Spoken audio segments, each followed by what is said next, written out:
In this video, I'm covering replacing the CV axles on a 2014 Subaru Forester XT. It should cover 2014 to 2018 at least, turbo and non-turbo. When you're jacking it up, put your floor jack underneath this cross member, which is right in front of your front differential. This will give you room to put your floor stands or jack stands on both sides of the frame rails underneath the jack points, giving you a nice easy access to the components you need to get at. Go ahead and remove your tire. After you get your wheel off, the next thing you want to do is take a little brush or something and clean up around these bolts, because you're going to want to mark it with some paint, because they will, if they don't go back in the exact same way, affect your alignment. And what I noticed when I was actually cleaning this one off is it's already been off at one point in this time. So the dealer, it's only ever been serviced at the dealer up until now, did the exact same thing. So if the Subaru mechanics are doing this, then pretty confident it is the way to go. Clean it off. I'm going to use some white paint or gold paint to distinguish between these marks, because yeah, I guess that one lines up and that one lines up, but I just want to make sure I have my own marks. And I find, at least for myself, I take a picture of this zoomed in so you can count the number of threads. Something like this, right? Count the threads, notice the washer on the top. This is the bottom bolt. You can count the ridges there or the threads to keep track of. Once you got it painted, hopefully the paint will start to dry while you remove a couple other things. Your ABS sensor, just a couple little plastic clips you need to push in with a pair of pliers. And on this one, it's a 12mm bolt holding on the brake onto the bracket here. So we'll get those off. So to get the castle nut off, I'm using a 1 1/4. I don't have any 32 or whatever other size it takes, but this fits nice in there, so I use my impact wrench on this now.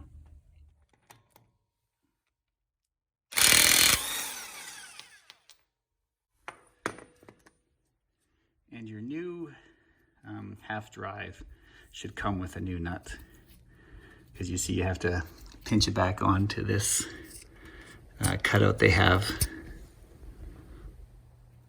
At this point, you'll probably want to rotate your tire just so that you can get some more easy access. I'm using a 3/4 inch impact socket to get these guys off. Now that their paint is dried, should be good to go. So the bottom one is just decided to spin and not come off. So leave your top bolt in, even though if you take the nut off. So when you do jam a wrench in there, it has something to rest against. In this case, I do have a 19mm, which you could, if you have a 19mm impact socket, use on these sides. So this will prevent the head from spinning around, because it'll get jammed up against there. And then this nut should come off now. You're gonna have to hammer on these a bit to get them to pop out. So make sure you put your nut back on just enough so you don't accidentally screw up your threads. Make special note of the washer on the top. There's not one on the back. This is the front of the car here. So there's a washer on the top, not on the bottom.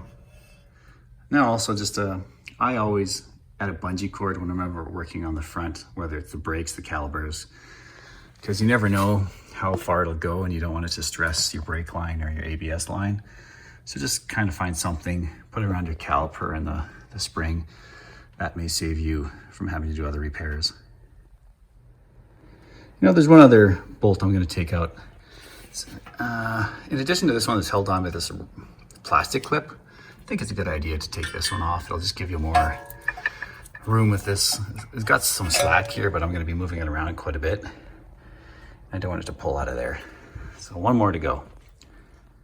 All right, with that off and plenty of slack, I'm going to hammer this out back this way. Always have a piece of rebar around, but if you don't, just use a socket and tap on that and it will pop through. So you're gonna have to fight with it quite a bit to get it out, because you can get it out, but then you have to kind of twist it and find the ideal angle for it to get out of there. Have fun. Okay, after you get it out of there, just use something to kind of prop it up. So, because we're gonna go in there and wedge a little bit with a crowbar, you have to have some room here. If you just let it drop, oftentimes you'll find it's going to bump into that. Okay, now we're underneath the car. The front is this way. So you're gonna want to take a little crowbar of some kind just to get in there and give yourself, I guess I need to go get, well, maybe this one, no, and I need to go get a smaller crowbar. All right. Okay, there we go. It's just gonna, it just takes a little tiny bit and you'll hear it pop. Right, you just gotta get it out like so. And then go and make sure you have room on the other side where it's coming out. Okay, and then you just pull. There's no circlip or C-clip to get undone on the other side of this. It's just a push in. So we look at this right when it comes out of the car.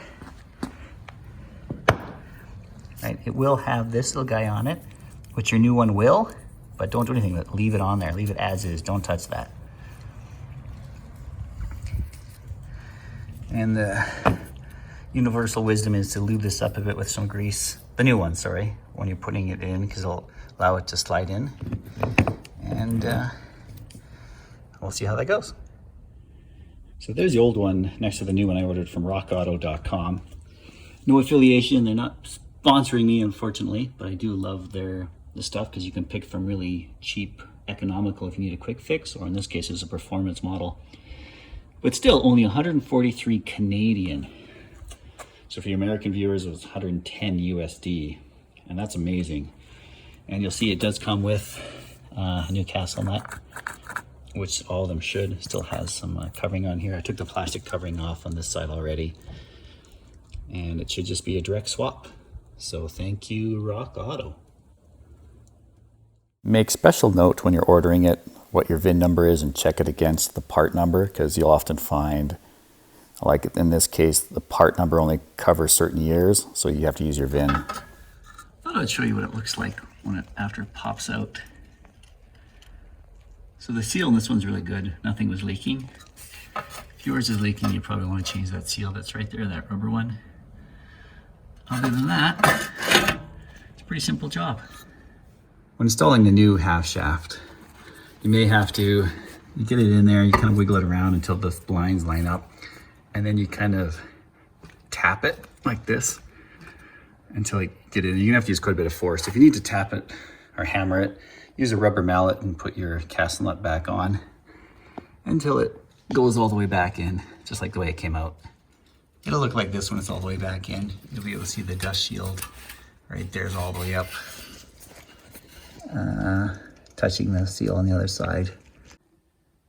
Just manhandle this side in by moving it around and line up your splines and push back in. So while you're doing this and moving it around, make sure your steering wheel lock is undone so you can actually move the front end. If the key is out and the wheel locks, you won't be able to move your front wheels. To help yourself get the bolts back in, start with the top and just stick an extension, something in there so it's much easier to line up the bottom. Particularly if it's just a little bit off, you can wiggle it much easier now and not lose the whole alignment. So when you get your bolt back in, count the number of ridges there, make sure the threads are the same as when it came out. When you're putting on your castle nut, jam something into the vanes of your brake, and then that'll hit the brake caliper and you'll actually be able to tighten up your castle nut. Do it manually. In this case, on the 2014, it was 114 pounds. And don't forget to hammer down your little castle nut so it goes into the groove so it's not rotating around. And that's pretty much it. Put your wheel back on and you're done. And maybe work on the other side if you need to replace it as well.